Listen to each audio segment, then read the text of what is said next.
All right, guys, thank you for that. We'll get one more carrier update before we are done here for the day. Right now, we're going to welcome Ann Rinke, President and CEO of the Transportation Intermediaries Association, to the show. Ann, thank you for joining us. It's been a while since we talked, and there's been a lot going on in the world of the industry. But first, how's it going? How are you? Hey, good morning. And if I don't remember, Michael, happy Father's Day this weekend. Thank you so much. I really appreciate that. I'm looking forward to it. I love to see what the girls do. It's always nice. How you been? How about a grill set, a barbecue grill set? Right, that's a pleaser. I'm a grill master. There's no doubt about it. Okay. There you go. All right, Ann, let's get into kind of the topic at hand today. Some situations going on at the ports, what you guys are seeing from the TIA perspective. And let's start off with what's going on with President Biden's address that he delivered at the Port of LA last week. What did you guys kind of think about that and kind of where the government stance is on port activity right now?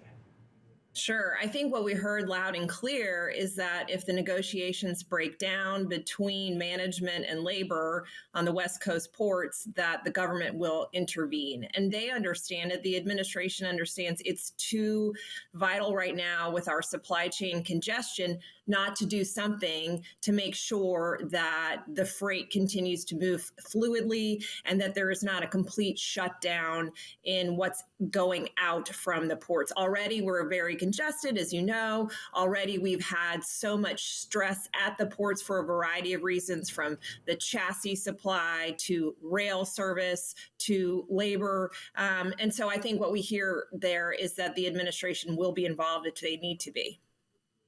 Yeah, they certainly do. I'm wondering what your take is on Biden threatening to pop the carriers if he faces. Well, he's always got a colorful turn of phrase, if we can say that diplomatically. Look, this administration has not made any secret about being on the side of labor, right? We know that.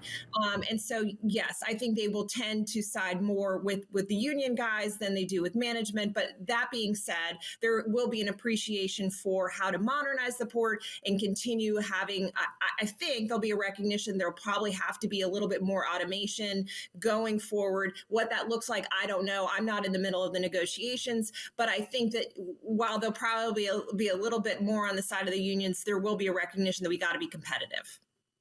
So with that, and with kind of the crackdown on the anti-competitiveness, on the price gouging, we'll put that in quotation marks, where do the intermediaries sit in this? Does this kind of government intervention either help or hurt you guys when you're talking about the work that you do with the ports? Right. So I would say a couple things. First, the Ocean Shipper Carrier Reform Act passed and went to the president's desk.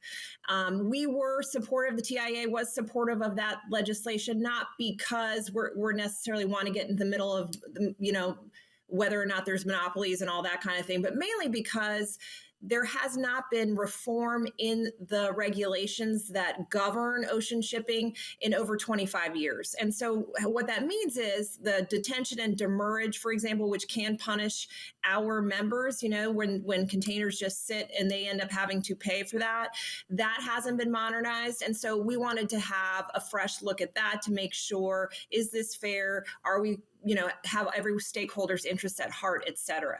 So I think that makes sense. When it comes to intervention from, a federal level in terms of getting in the middle of freight negotiations, I have a railroad background, and that has been sort of a custom and practice over the years, too, that when negotiations break down, oftentimes you have to go escalate to the federal level because everyone knows we got to keep commerce moving. Otherwise, that will hurt an economy that's already suffering some.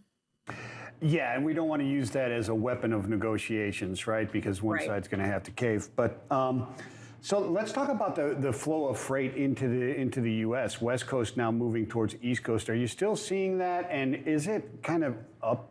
Is there an uptick? Do you see an uptick there because of the labor negotiations and possibly what's going on? Yeah, we have seen an uptick, and I'm sure it probably is beyond the labor negotiations. Mm-hmm. You know this, that on-dock rail has been suffering. Rail service writ large has been suffering for any number of reasons as well. And so, what we've seen is that the East Coast ports are hungry and they're competitive. And if the shippers think, well, look, it makes more sense to go to an East Coast port rather than, wait in Los Angeles and then wait for the rail service to take you across the country, they may choose to. We had a regional meeting in Birmingham, Alabama, and we were fortunate enough to have the Port of Mobile come join us. And these guys and gals are doing what all we're seeing on the East Coast as well, is they're really trying to make economic development a cornerstone of making their port competitive into the future. Yeah, I was gonna bring that up as a follow up as you were speaking there, because you got Zimline and like Port of Baltimore, for example, Port of Baltimore becoming that e-commerce type of port and those type of things. So you see this as being sticky in specifically different types of trade? I really do, and I think too that once that it becomes a regular option as opposed to an emergency option, I think that the shippers will find it to be an attractive one. Gotcha. Significant ports across the East Coast, really Gulf Coast to East Coast, Port of Houston, Port of Mobile, Port of New Orleans, even Port of Jacksonville, Savannah, going up the East Coast, looking at making significant monetary improvements to the ports with the anticipation that this was going to be more than just, like you said, that emergency overflow valve. Right. Is that something that we see a trend continuing as well? And with that, how many people does that benefit? Not just the port themselves, but now this port's investment into their maybe inland port infrastructure too. Right. And you saw, too, as part of that infrastructure bill that passed last year, that there was a heck of a lot of money that went directly towards port infrastructure development grants. And so, I mean, they're swimming in cash at US DOT for quite frankly. They don't even know what to do with all the cash that they have to give out.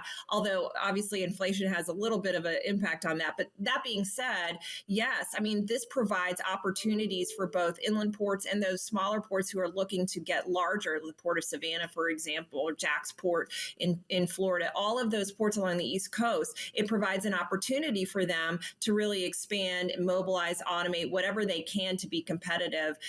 So that's another good thing that we can appreciate about the administration putting money where their mouth is, because we know in order to stay competitive, and, look, we don't know what the freight volumes are going to do. I tend to think they're going to stabilize. They're certainly not at the dizzying heights that they were last year, but they'll probably stay, relatively normal. People are used to ordering and getting things to them quickly. So we still see that that freight moving. So I do think it makes sense to have those kinds of investments in the pipeline.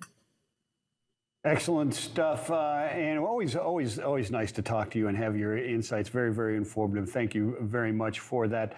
And you have a tremendous rest of your day and weekend. Right now, I'm going to toss it over to headlines with Sydney Edwards.